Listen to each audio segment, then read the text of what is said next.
ಇವತ್ತಿನ ವಿಡಿಯೋದಲ್ಲಿ ಆಂಧ್ರ ಶೈಲಿಯಲ್ಲಿ ಟೊಮೆಟೊ ಪಪ್ ಮಾಡೋದನ್ನ ನೋಡೋಣ. ಮೊದಲಿಗೆ ಇಲ್ಲಿ ನಾನು 1 ಕಪ್ ಅಷ್ಟು ತೊಗರಿ ಬೇಳೆನ ಚೆನ್ನಾಗಿ ತೊಳೆದ್ಬಿಟ್ಟು ಒಂದು ಕುಕ್ಕರ್ ಅಲ್ಲಿ ಹಾಕೊಳ್ತಾ ಇದ್ದೀನಿ. ಹಾಗೆ 4 ಟೊಮೆಟೊನ ಈ ತರ ರಫ್ ಆಗಿ ಸ್ಲೈಸ್ ಮಾಡ್ಕೊಂಡ್ಬಿಟ್ಟು ಹಾಕೊಳ್ತಾ ಇದ್ದೀನಿ. ಒಂದು ಈರುಳ್ಳಿನ ಕಟ್ ಮಾಡ್ಕೊಂಡು ಹಾಕೊಳ್ತಾ ಇದ್ದೀನಿ. ನಂತರ ಇದಕ್ಕೆ 1 ಟೀ ಸ್ಪೂನ್ ಅಷ್ಟು ಉಪ್ಪು, 1/4 ಚಮಚ ಅರಿಶಿನ, ಹಾಗೆ 1 ಚಮಚದಷ್ಟು ಅಚ್ಚಕಾರದ ಪುಡಿ ಹಾಕೊಳ್ತಾ ಇದ್ದೀನಿ. ಸುಮಾರು ಇದಕ್ಕೆ 2 ಕಪ್ ಅಷ್ಟು ನೀರು ಹಾಕೊಳ್ತಾ ಇದ್ದೀನಿ. ಇದನ್ನೆಲ್ಲ ಹಾಕೊಂಡ್ಬಿಟ್ಟು ಒಂದ್ಸರಿ ಮಿಕ್ಸ್ ಮಾಡಿಕೊಂಡು ಕುಕ್ಕರ್ ಲಿಡ್ನ ಮುಚ್ಚಿಬಿಟ್ಟು 3 ವಿಜಿಲ್ ಬರೆಸ್ಕೊಳ್ಳೋಣ.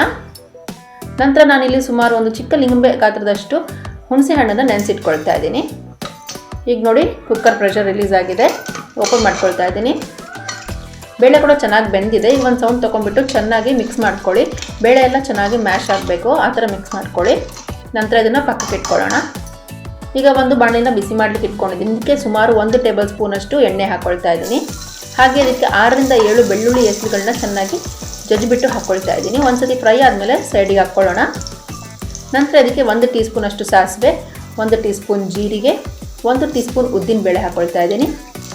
ಹಾಗೆ 2 ಒಣಮೆಣಸು, ಸ್ವಲ್ಪ ಕರಿಬೇವು, 2 ಹಸಿಮೆಣಸನ್ನ ಕೂಡ ಅದು ಹಾಕ್ಕೊಂಡ್ಬಿಟ್ಟು ಫ್ರೈ ಮಾಡ್ಕೊಳ್ತಾ ಇದ್ದೀನಿ. ನಂತರ ಇದಕ್ಕೆ ಬೇಯಿಸಿಟ್ಕೊಂಡಿರುವಂತಹ ಬೇಳೆ ಏನಿದೆ ಅದನ್ನು ಹಾಕ್ಕೊಳ್ಳೋಣ.